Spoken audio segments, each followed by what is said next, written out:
Happiness is a choice. You can choose to be happy. There's going to be stress in life, but it's your choice whether you let it affect you or not. Valerie Vertinelli.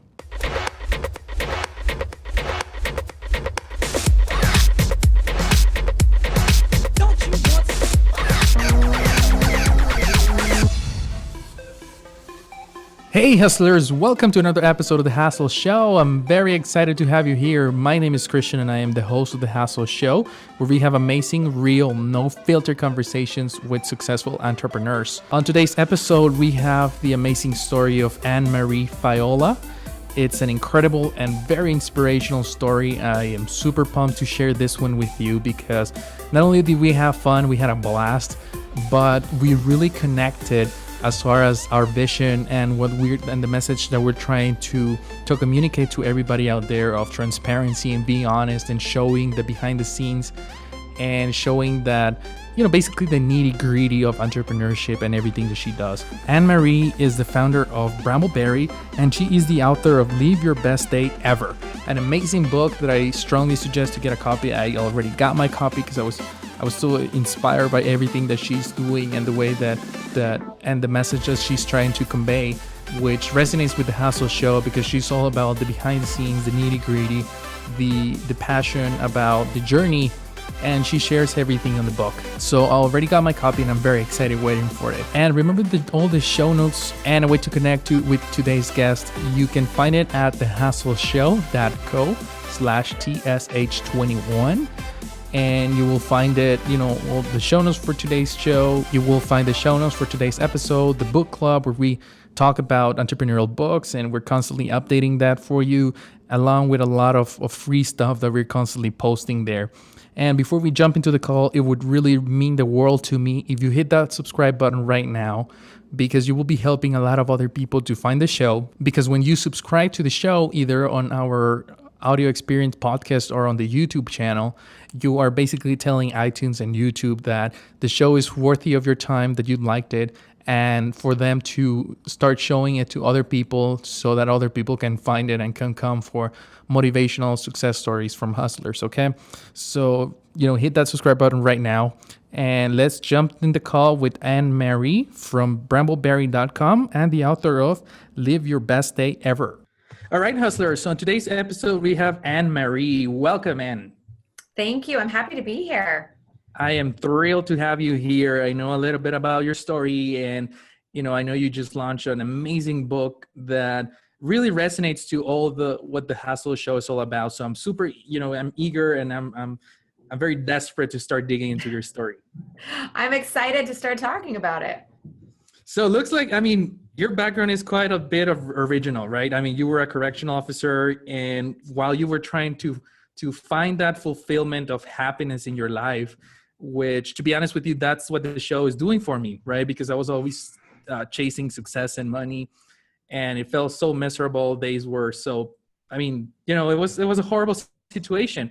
So when I heard your story, I really wanted to have you on the show to share your journey with everybody, and bring the reality to them that it's not about success and money. It's about finding that fulfillment. Absolutely. Like, what's the point if you don't feel joy every day, if you don't feel happy every day, if you don't have that feeling of, this is what I'm meant to be doing at least once or twice a week. Why are you doing it? Yes, exactly. So what was that? What happened there when you were an officer? And how did you get started with soaps? Sure. So I, like so many people, followed this very kind of traditional path in the sense that I went to school, I got my college degree, I was prepared to get that kind of 9-to-5 job, the grind, and work my way up and do that because that's what you do.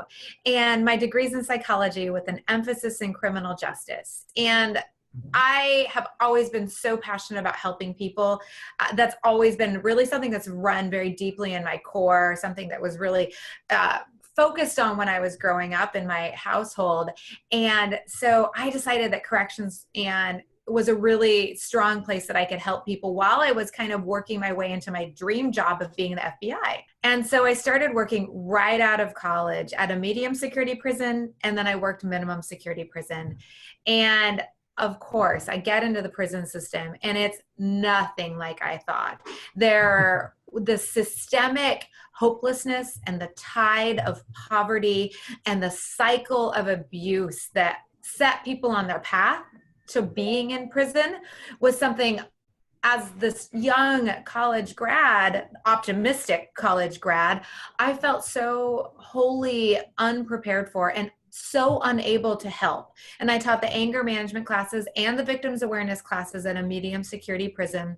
Then I worked minimum security, and I kept getting progressively more, is this all there is? Depressed. And I had been making soap and selling it on the side as a hobby because, I mean, at the time I was like, well, soap making, like that can't be a career. Like that's not a respectable thing to do as a career. And I've been making it and selling it on the side. And so every night I would come home and I would make soap, because with soap, it's literally science. A plus B equals C, you get soap. Whereas with my job in corrections, there was not a linear path to success for me or the people I was working with. And so finally one day I had all this soap, and corrections was there was some precipitating factors, and corrections was just a hopeless place for me that I quit my job and I decided to sell soap full time. And I'd only decided I was going to do it just 3 months until I found a real job. And then that first weekend, the very first weekend, I sold $1,000 at a craft show, knowing nothing about business. And it was all cash because soap at the time was $3.50 a bar. Now handmade soap is about between $6 and $12 a bar. And it was all cash. And immediately that part of me that has always wanted to help people and love that saw this big picture of, if I can quit my job at the age of 20 and sell $1,000 of soap knowing nothing, how many other women can I help do that too? So I put $15,000 on a credit card and started brambleberry.com, which now sells raw materials to help soap makers all over the world manufacture soaps and toiletries and have their own business. I love this story, and I absolutely, resonate with it. And I'm so excited as I hear about it, because you're a true inspiring story of how you develop, because I'm not a big fan of when you're trying to look for, okay, what's a good business idea? What can I sell? Right. I'm not a big fan of that. Right. I'm a big fan of what you did. I mean, you gave it a try because it was like a hobby. You wanted to, just trying soap, but you saw the tremendous opportunity. And not only that, you took it a step forward, because you're not just the soap company. You are actually the soap resources company that helps other women entrepreneurs to start their company and to carry their own soaps. And that's such an amazing and inspiring thing to do. How long after you started the business did you start doing the resources? Was it right away? So I've always, because again, remember, I really love helping people. So I've always given away tons of information for free. So I start the company and immediately start a free instructional site called teachsoap.com, because at the time Soap Queen was not available. Now I have soapqueen.com to help people. And I started giving away stuff for free. And slowly, one order at a time, people started saying thank you for all the free recipes and free advice by ordering these raw materials. And I started with 7 products. There was 5 fragrances and 2 soap bases, and that was it. And now we're up to 2,500. But that was a very long process to get there. And so giving away the stuff for free, which now everybody knows is content marketing, so no one knew what it was back then, really helped me in the early days, because again, the art of reciprocity does kick in. And when you give stuff to people, they do say thank you. They may not buy from you now. They may not buy from you in a year, but maybe in 5 years they might. And so that's slowly how I started building this company, was giving away recipes for free, giving all the content away for free, and hoping that people would buy the coconut oil, the fragrance oils, the lavender essential oil from me. Right. And I mean, that's, like I said, that's funny that, now we have a label and it is content marketing, and it's actually hard nowadays because everybody's doing it. Right. Mm-hmm. But back when you were doing it was a really great way to differentiate yourself. And it was new and it was different. And I didn't know that it was the right thing to do. I was just doing it because I liked to talk and I wanted to help people. And really, Right. honestly, that's where my new book comes in too. I've been working with entrepreneurs now for, well over 10 or 15 years. And I kept hearing the same thing that you really emphasize, which is the struggle is real. Why isn't this easier? How am I not happy? Why do I go to bed tired every night? Why is there not enough money? And so my book is all about kind of the struggle, and it's all about real stories on how I've built a business that looks very successful from the outside, feels successful from the inside about 50% of the time, and just shares the life philosophy that got me there, and some of the things I've learned over the years to shortcut things for other people that are really struggling in their businesses, and kind of, is this all there is? Right, right. And I mean, before we jump in full in the book, because I'm very excited to hear more about the book, looking back when you started Brambleberry, did you doubt yourself that you could start such a big company? Or not only that, but did you doubt that you could even start a business? So at the time, I lived in a home that had a mortgage of $454 a month. And my husband was a student, so he wasn't making any money.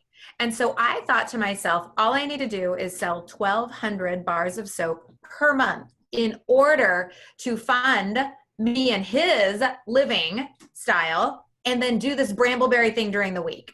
And so every weekend for 7 years, I would pack my Subaru full of soap, go sell soap at farmers markets, at craft shows in 4 different states. And then during the week, I would come and do brambleberry.com, where I was selling these ingredients. I would write articles on teachsoap.com where it would help people. And then at night, I would make the soap, wrap the soap, do it all again the next weekend. And of course, I was sleeping in my car on the weekends or in a campsite because I couldn't afford a hotel. And so my only goal was to support me and my then student husband for this $454 a month. 3 years in a row, we didn't have heat at our house. Like, that is how kind of to the bone the startup life was. And that is something that I think it's easy to gloss over, right? You see soapqueen.com and you see the Soap Queen TV videos, and you kind of like, you see the printed boxes. You know what? For 3 years, I used to get in my car and go to the mall and get boxes after work before going home and make soap. I would literally dumpster dive for boxes because I couldn't afford the 70 cents per box. And now you see the beautiful Brambleberry logo and it looks so pretty, but that's not how it started. Right, and that's something important to tell everybody that is listening. You don't have to be perfect to start. I mean, you can build it to the point, as you go along, but you can start, like you. I mean, you were starting how we were trying to figure it out, basically trying to find a way to package it and sell it. And if you would have waited to have that perfect package that you have right now, where would you be right now? I wouldn't be anywhere, right? Because there's that famous phrase, right? Done is better than perfect, right? Yes. And yes. for most things, that's absolutely true. That analysis paralysis can get every single entrepreneur. And Patrick Lencioni, who wrote a beautiful book called How the Mighty Fall, he has this whole concept in there about aim, aim, aim, fire. Fire bullets, not cannonballs. And what he means is you're constantly calibrating, recalibrating before you give it your all. And so if you wait to have the perfect opportunity, it's never going to come. Nothing is ever perfect, ever. That's awesome. I love, everything that you were doing. And what was the point, up to what point was it that you stopped doing the trade shows and you went more towards brambleberry.com? It was about 7 years in. Wow. About 4 and 5 years in, I started having to do less. Like, I didn't have to travel to Idaho anymore and do that show. But there was definitely, like, Brambleberry wasn't giving me a steady, stable paycheck until about 7 years into the company. And at that point, just to give you a frame of reference, like, I think we were doing well over $2 million in revenue at that point. But Wow. because Brambleberry sells commodities, right? I sell coconut oil. I sell lavender essential oil. These things are market-based commodities. They're like grocery store margins. There just wasn't ever a lot of extra. And in fact, when I was 27 years old, I was $274,000 in debt, even though I was doing well over $2 or $3 million in revenue, because growth sucks cash. And so I just wasn't getting a consistent paycheck until kind of year 7. And even then it was a modest paycheck. It was enough to pay that mortgage and get me past the top ramen and black beans stage of my life, but not much. Like no vacations, no eating out, like definitely never buying a new car, always buying used. And that was only after basically everything had broken down. So it was about 7 years in. Wow. Talk about overnight success, right? Right. Yeah. That's awesome. The first time I even realized that maybe, remember how I said like things look good from the outside, but they don't feel good on the inside a lot, even today. The first time I realized that we actually had a company that maybe actually was decent and was going to make it was when I won Businesswoman of the Year for Washington State. So we're talking one of the top 50 business people in the nation. And here I was sort of feeling like, is the other shoe going to drop? Am I a screw up? Is this supposed to be this hard? Like, why don't I feel successful? And so we're sitting in this beautiful hotel downtown. Like half the people are in tuxes. I'm in a beautiful gown, and they announce my name as having won. And I don't even remember what I said, but the next day I was like, I can't believe that these people, this group of judges has seen our company, visited our company, talked to our employees, seen our financials, and they think we're okay. Because it really, I don't even know when you hit that point that you ever really feel okay as an entrepreneur. Right. And I think we were talking about that a few episodes ago that, I mean, in my journey and through all of the people that I've talked to, right now we're in episode 21. So the 20 people that I already talked to, I don't think that feeling ever goes away for as long as you're an entrepreneur. I don't care where you are. I don't care if you're day 1 or day 10,000.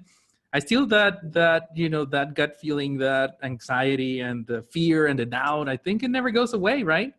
I don't think it does. And I mean, Brambleberry has over 90 employees now. Like we have a somewhat predictable company in terms of our sales, and like there's mid-level management now. Like I don't have to be the one that packs boxes or even tells people to pack boxes, right? But it still feels like at any moment I could lose it all and be living in a tent with my family. Like there is always still that fear and that gut that drives you. And I think entrepreneurs that are humble and hungry and smart will always have that, because when you get complacent, when you start phoning it in, I think is when the possibility for everything to fall apart happens. You always have got to be working. And whether it's fear driving you or your big kind of why, this big mission in life, whatever is driving you, you've still always got to be hustling. Yes, I love that. It's absolutely true. I mean, look at you. It took you 7 years to get to a more comfortable position. And even up to now, I mean, after so many years and so many things that you've done, you're still hustling, or you're still going after, you're not selling. That's awesome. No. That's amazing. Did you, through the journey and the ups and downs, did you ever feel like quitting and just go get a job? That's a great question. Once I had been self-employed for probably 3 years or 4 years in, I think I was probably pretty ruined, because at that point I knew what my why was, and my why was to be a partner with people on their creative journeys, because I believe that creativity is essential. And I also deeply believe that handmade is best made. And so that kind of big why drove me forward and propelled me forward. And unless I was able to fulfill that mission within another company, I didn't want to work for anybody else. And I don't know where that point is for people that are entrepreneurs, where that tipping point is where you're kind of ruined from working for anybody else.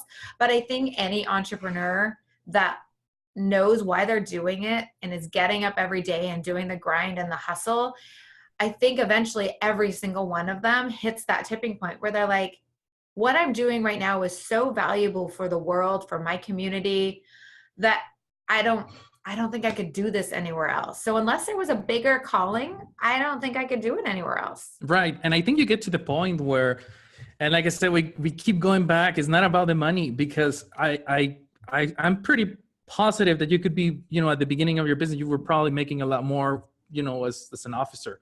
Right. Of course. Yeah. Yeah. It would have been easier. but like I said, we keep going back. I mean, that was not the purpose why you're here. I mean, I think you found it, and I can see it already, right? You find the purpose in your life, and you find the why you're here. And Mm-hmm. I mean, everybody that is listening to us, it's such a different feeling.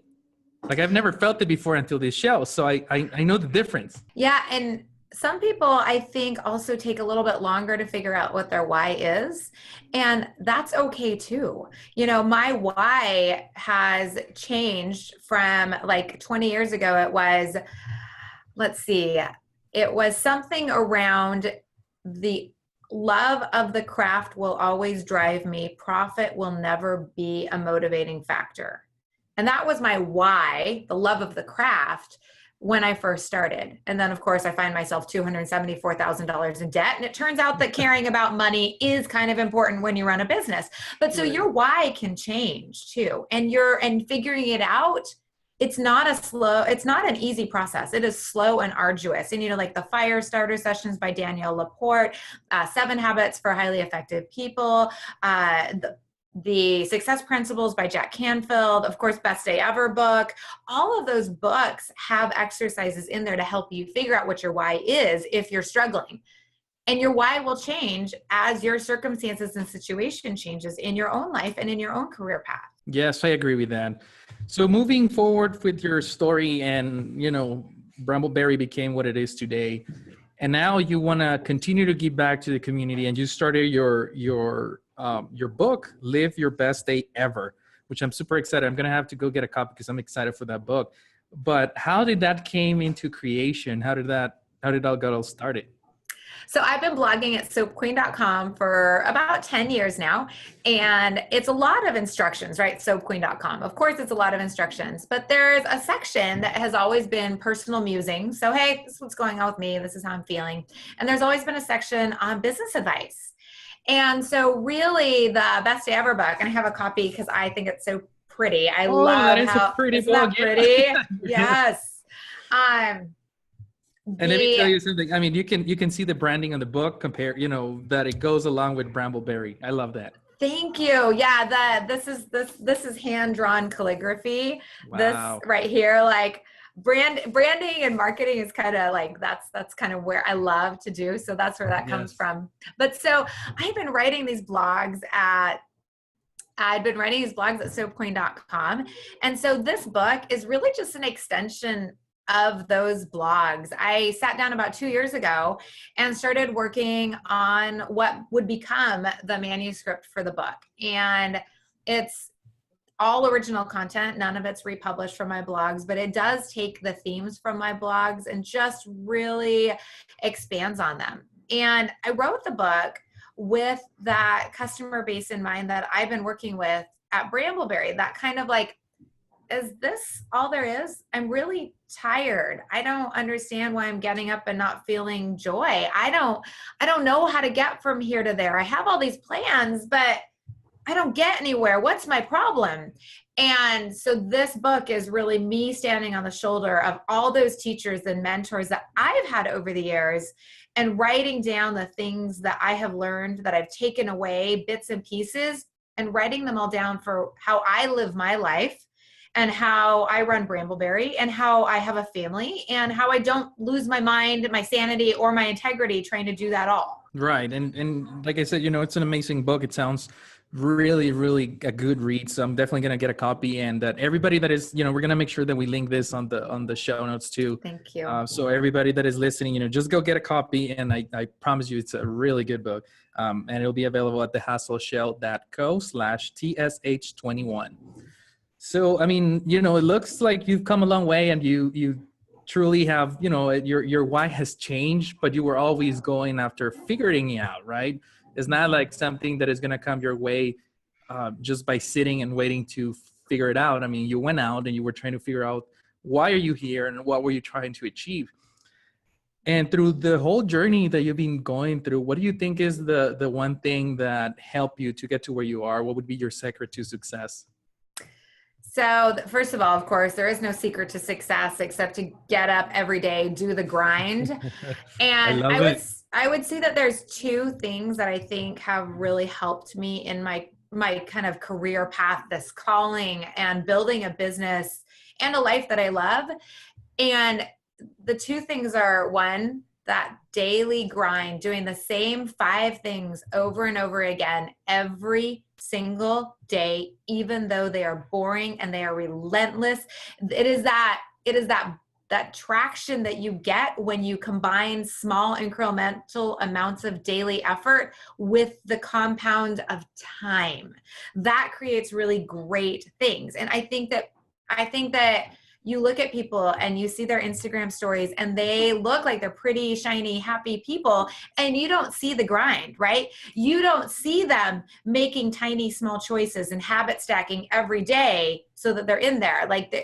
You don't see them making the 15 sales calls every day. You don't see them getting up every day at 6:30 in the morning and meditating, working out, eating the right food so that they have the baseline to have their best day ever every day. And so I would say that one of the secrets to, quote, my success is that daily grind and being accountable to myself to do the daily grind even when no one is watching and when it doesn't seem like it's paying results, because you have to do what others won't do to get what others won't have. And then the second thing is really surrounding yourself with an amazing group of friends and support system that are better than you, that inspire you, that motivate you. Because it's so easy to get pulled down to that lowest common denominator rather than to be pulled up, right? Like you pulling other people up. It's so easy to just take the time off with your friend who just decides that they want to go, you have something you need to be doing, right? You have to be writing the book. You have to be making the sales calls, whatever it is. You have to do that. But then your friend's like, hey, let's just go grab some beers and hang. You've been working really hard all week. There's probably a time and a place for that, right? All work and no play, blah, blah, blah.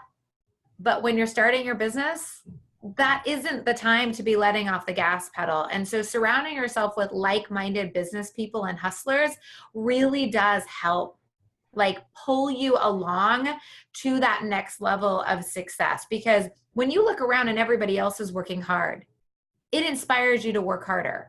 Yes. When you look around and you see your friends trying and failing, it makes it okay for you to fail.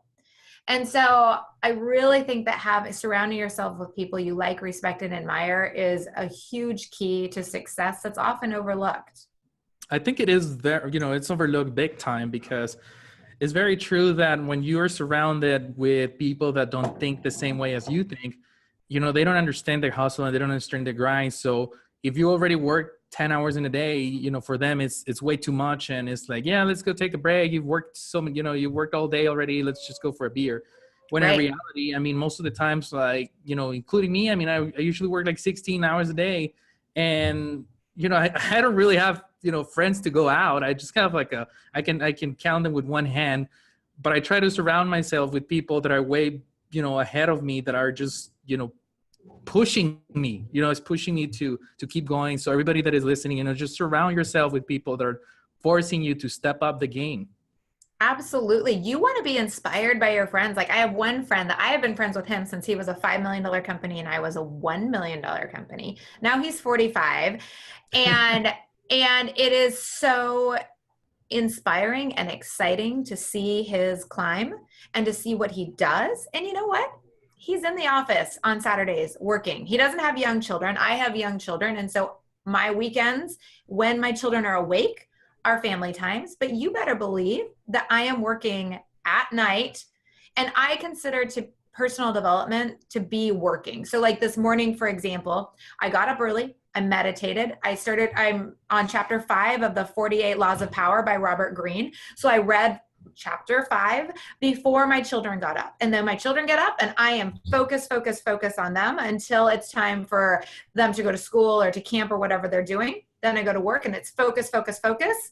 Then I get home, focus on the kids, and then switch back again to work. And whether that work is sitting down and reading Bloomberg Business, or it's trying to crank out 100 emails, because like you, I'm sure, my email box is overflowing. Everybody's is, right? There's some form of work almost every single night. And that's not a complaint. When you do what you love, you would do it for free anyways. When your hobby is your job, it doesn't suck to do. Like when you are the boss, it's great to be able to make progress at night on your dreams, your goals, and your ambitions. And when you have that bigger calling, you are driven to do it. And it is not a hassle and it doesn't feel bad. Yes, and I love everything that you're saying. And it does bring a question to me because it's one of the things that I am struggling, and a lot of people probably are. You're talking about working and then shifting focus to kids, family, and then shifting focus back to work. How are you able to do that focus to where you can completely shut down business and go to the kids? Because when I do family time or I do something else, I mean, my mind keeps going. Like I try to stop it, but I can't stop it. So, that I think that's a great question. I think that's a lot of practice and discipline. We have a charging station for our phones. It's in the laundry room. It's away from family. We make sure that computers are off. Like it's very just kind of deliberate behavioral practices. That doesn't mean that it doesn't sometimes fail. My husband is also an entrepreneur. He has a fiberglass engineering business that works in 5 countries.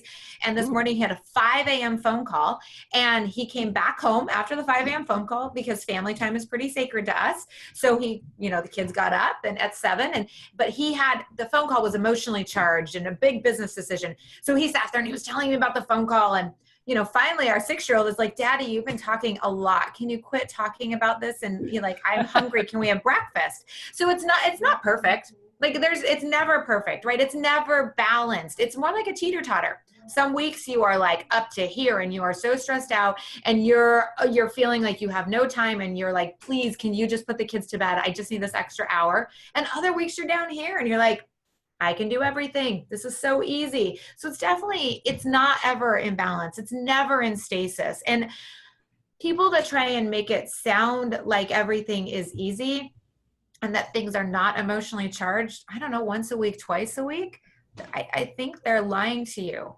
I mean, I think they're missing that authenticity or that humanity that reminds them that they are a real person with thoughts and feelings and they should be nurturing those and acknowledging them. Yes, absolutely. And I'm definitely going to try the phone thing because I think the phone is a big focus issue, to be honest. Especially with social media. So, I mean, like with Brambleberry, and I have a personal account now called Anne Marie Creates at Twitter on Instagram. So I can separate myself from the brand and keep teasing those apart because I don't want to be the brand. Because if I am the brand, well, then you're right. You never get a day off, right? But especially with social media, right? Like if someone tweets at you, you want to be able to respond really quickly. And so we've kind of I kind of have a comfort level around, well, on Twitter, if I don't respond in 4 hours, is that okay? If I don't respond on Instagram in 8 hours, is that okay? And I've just had to be okay with not being as responsive during kind of the family time hours as during the day. And I have this professor, his name's Vern Harnish. He wrote this amazing book called The Rockefeller Habits, now called Scaling Up 2.0.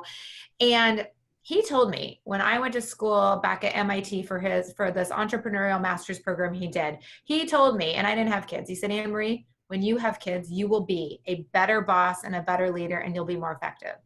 I thought it was nuts, right? Like you take 8 hours out of my day, you take 4 hours out of my day, my work day, and you think I'm going to be better?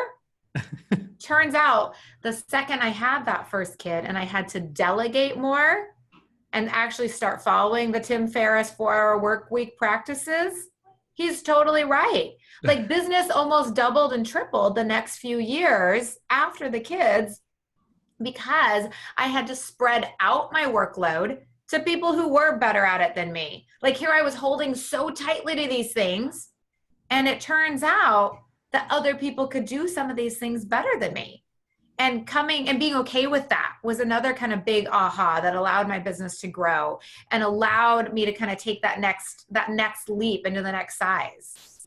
Yes, very true everything that you're saying, and I'm really grateful that you got the chance to Oh, I love your mug.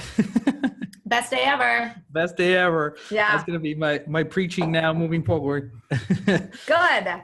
So, I mean, I'm very excited to have the opportunity to share your story. And, it looks like you come a long way and you've done amazing things out there, not only for your business, but for a lot of you know, uh, entrepreneurs out there trying to motivate and trying to help them start their own hustle, their own company and everything. And, I just want to wish you the best of success. I mean, you're headed the right way, and I'm sure you're going to, this is just the beginning. You're just getting started. So, Fingers crossed. yes, you're going to explode very soon.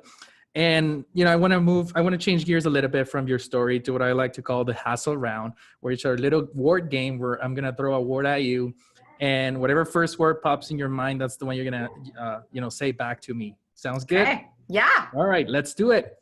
Hustle. Work. Now the word work. Oh, the word is work? No, the word was hassle. Now is the word work. Work. Fun. Employee. Employee. Necessary. Boss. Hard. Rules. Meant to be broken. I agree with that. College. The word I want to use, a hoop. A hoop you have to jump through. Okay. Fear. Always. Weakness. Yes. The word I keep thinking is yes. Yeah. Every day. Yes. Strength. Strength. Cultivated. Motivation. Habits. And last but not least, books. Leaders or readers. Yes, I love it. Awesome. That was a really fun hustle round. That was hard. It was hard. It's definitely hard to put the whole expression into one word. Yes. Yeah. So, I mean, like I said, you've come a long way. Have you done so many great things? And a lot of people that are listening to us right now, is there any motivational hustling quote that you can share with them? Maybe they're on the fence trying to decide to leave their 9 to 5 and go start their business, or maybe they already started a business, but they're not to the point where they want to be. What would you tell them to motivate them and inspire them to keep pushing and to keep hustling? So if someone's in a 9 to 5 job and it's just not that fulfilling, and they really want to go out on their own thing, I so strongly love that they have a runway of income. And I think that going slowly and going feet first and not head first into switching from being a 9 to 5er to a full-time entrepreneur, I think that process should not be taken lightly. And keep hustling at night, do it on nights, do it on weekends, prove the concept before you quit and chuck everything to do this life of entrepreneurship. There is absolutely no shame. There's no harm in taking a little bit longer to do your dream and do it right and give yourself that runway by working at nights and weekends on your dream, on your passion play, on your side hustle. And then remember that how you do anything is how you do everything. And so be really accountable to yourself to do the hard work. Be really accountable to yourself at your 9 to 5 job to do everything it takes to be successful there. And then be really accountable to yourself at home, because breaking promises to yourself that's like the worst kind of failing. And that leads to breaking more promises, sleeping in instead of doing the hustle. So really be accountable to yourself and your big dreams. Make those goals, chunk them down into daily increments of time, and then plug away at it. And eventually, yes, you will totally be able to quit your 9 to 5 job. And it's okay if it's not this week. It's okay if it's even not next year. You might have a 5-year plan. Just make a plan and work towards it every day. Yes, that's a gold nugget. I mean, everybody that is listening, is not about time. It's not a race, but as long as you go after it, you'll be fine. And that's the whole purpose of everything we do, right? I mean, set your goal, go after it. Doesn't matter how long it takes, just go after it. Yes. Yeah, absolutely. And make those goals, take the time to make the goal and really think about it. I love it. I really appreciate everything you're doing and for being here. And I would love for the hustlers to be able to connect with you and follow what you're doing. So is there in a way that they can, connect with you? Of course, we're going to link the book, but is there a way for them to follow what you're doing or anything like that? Absolutely. So at Brambleberry, BRAMBLEBERRY on Instagram and Facebook, and on Twitter is Brambleberry. And then I'm Anne Marie Creates, ANNEMARIE Creates on Instagram and Twitter. And on Anne Marie Create, it's all about, motivation and here's what I'm making and here's what an entrepreneurial life hustle looks like. And Brambleberry is all about creativity and making things from scratch. Like we just had a full lavender month where we taught people how to make things using lavender essential oil. And so if you're at all interested in lowering the toxins in your workplace or in the products you make or that kind of thing, or you want to learn how to make bath fizzies and just save yourself some money, definitely Brambleberry. And then soapqueen.com for my blog and brambleberry.com to buy supplies. Awesome. And like I said, we'll make sure that everything is linked at thehustleshow.co/TSH21. So all the hustlers that are listening to us, they can go in there, click and connect with you. Absolutely. And you can buy the book at Amazon or at bestdayever.com. So both places. I'm getting my copy right now too. Yay. Well, again, thank you so much for taking the time to talk to us today. You really have a hustler and inspirational story that I'm so happy that I get the chance to share with everybody that is listening. And I really, wish you the best of success. I know you are on the path to great and big things. And, I want to see you all over the place and explode. And I want to hear now the number one entrepreneur in the country. And I know you will make it. Well, thank you. And thanks for having me on. I really appreciate everything you're doing for entrepreneurs, really showcasing that kind of nitty gritty part, the not pretty Instagram part of being an entrepreneur, because I think that helps people feel less alone. And when you feel less alone and you feel like you're part of a tribe, that is really motivating. So thank you for everything you're doing. All right, hustlers. So there you have it. The story of Anne Marie. It's amazing. It's an incredible story. I hope you enjoyed today's episode, and I hope you tune in on our next episode number 22, as we will have another amazing hustling story. And if you haven't hit that subscribe button, right now is the perfect moment to do so. So go ahead and pause this and just hit the subscribe button on both our podcast or our YouTube channel. And I will truly appreciate it if you do so, okay? Keep hustling. Guys, thanks so much for tuning in to the Hustle Show audio experience. I hope you enjoyed today's episode. And even if you didn't, make sure you subscribe to the podcast right now. It's still free. Visit thehustleshow.co for all the show notes and to watch the video experience of this episode. We'll see you soon.